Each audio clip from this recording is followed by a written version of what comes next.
Bonjour à toutes et à tous, on vient de pousser le Zhiyun Webill 3 jusqu'à ses limites en filmant du sport et on va donc vous présenter tout de suite ce qu'il a dans le ventre.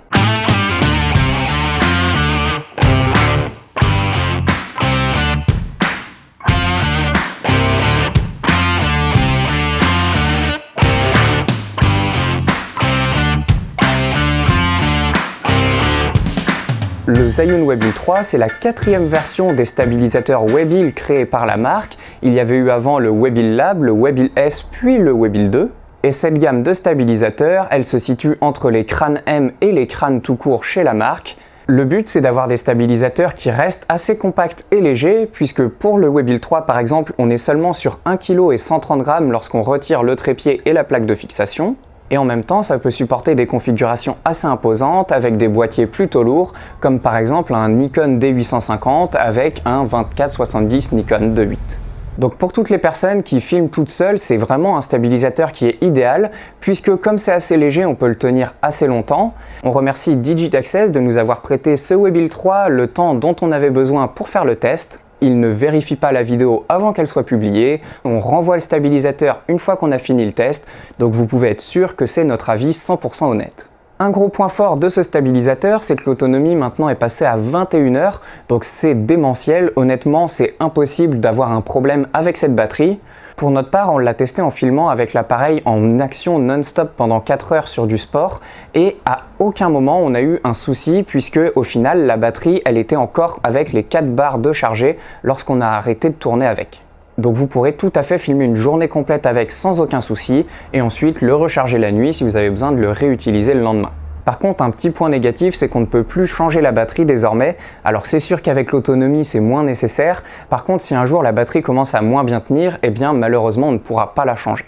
En ce qui concerne le design du Webill 3, on peut voir qu'il n'y a plus la barre qu'il y avait avant sur les autres versions des Webill, qui prenait de la place et du poids évidemment, donc ça on est très content qu'elle ait disparu. Par contre, ce qui ne change pas, c'est qu'on garde la possibilité de verrouiller les axes, ce qui permet de facilement bloquer un axe quand on en a besoin, par exemple pour faire l'équilibrage du stabilisateur. D'ailleurs, si vous ne savez pas comment est-ce qu'on équilibre un stabilisateur, on vous invite à aller voir une vidéo qu'on a fait là-dessus. On l'avait fait sur le Webill S et c'est exactement la même chose pour le Webill 3. Et on vous invite à calibrer les moteurs dans les menus à chaque fois que vous changez de configuration.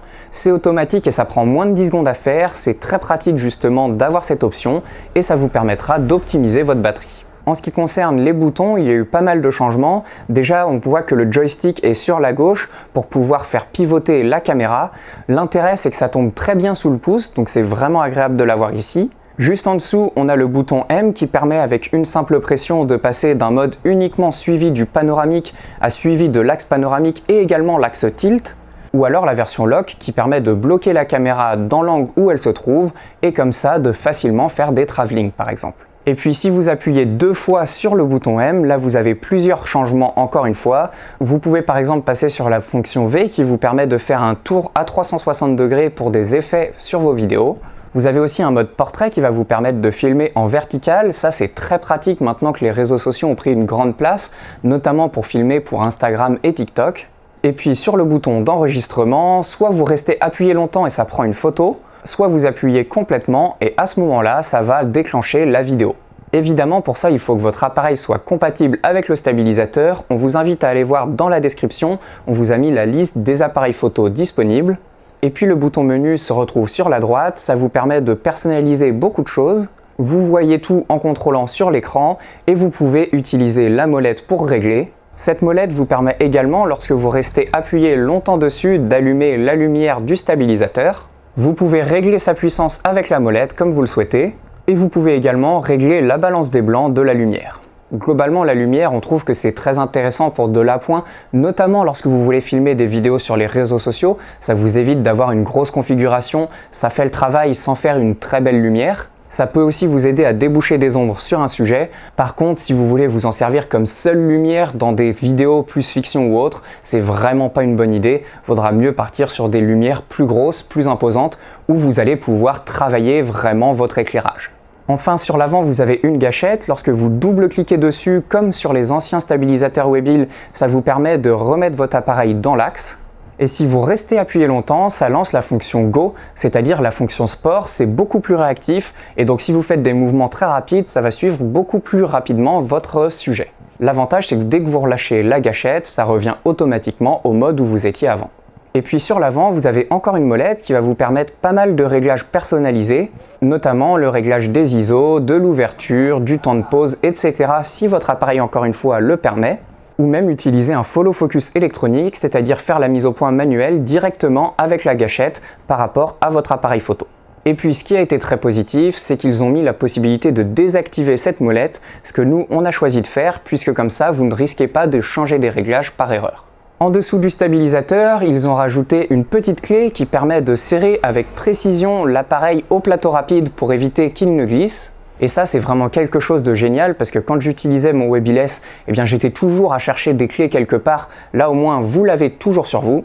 Une autre nouveauté, c'est qu'il y a un micro dans le stabilisateur. On vous laisse juger tout de suite avec un plan filmé avec le micro du stabilisateur si ça vous plaît ou non. On teste donc le micro intégré dans le Webill 3 pour voir justement ce que ça donne, avoir une idée de la qualité du son et on en profite pour vous inviter à vous abonner si cette vidéo vous plaît afin de ne pas rater les autres tests que l'on fera sur du matériel photo-vidéo. Et puis pour notre part, on l'a testé avec deux accessoires du pack combo, à savoir la poignée qui est rajoutée ici, qui est étendable, c'est-à-dire que si vous la déverrouillez, vous pouvez l'agrandir ou la diminuer pour la ranger dans un sac. La mousse bouge un tout petit peu quand vous l'utilisez, maintenant elle s'est pas du tout abîmée quand on l'a testé, c'est juste un petit mouvement. Et puis un accessoire qui est tout nouveau et qu'on ne retrouve sur aucun autre stabilisateur, c'est le repose-poignet. En fait, ça va permettre de reposer justement votre bras dessus lorsque vous filmez. On trouve que quand on filme debout, ça a assez peu d'intérêt puisque le poignet est rarement reposé dessus, même en le redressant pas mal. Naturellement, on a tendance à surélever un petit peu le poignet. Par contre, quand vous filmez au sol, c'est extrêmement pratique. Et puis honnêtement, comme on a filmé 4 heures, au bout d'un moment, même si la configuration est légère, ça finit par peser un petit peu. Donc on a tendance à plus naturellement reposer le poignet. Ça permet de répartir le poids plus sur l'avant-bras et moins sur le biceps. Et c'est vrai que c'est très agréable. Maintenant, si vous ne voulez pas le pack combo, vous avez quand même un trépied qui vous permet de le glisser juste en dessous et d'avoir deux mains sur l'appareil. Et comme on vous l'a dit, on a été tester le stabilisateur jusqu'à ses limites. Pour ça, on a été filmé du parcours à la WC Cholet, qui est une salle dédiée à ce sport. L'intérêt, c'est que comme les actions sont extrêmement rapides, ça nous oblige à courir avec le stabilisateur sans faire trop attention à nos mouvements. Et donc, si la stabilisation que vous allez voir tout de suite vous plaît, elle vous plaira forcément dans les autres situations.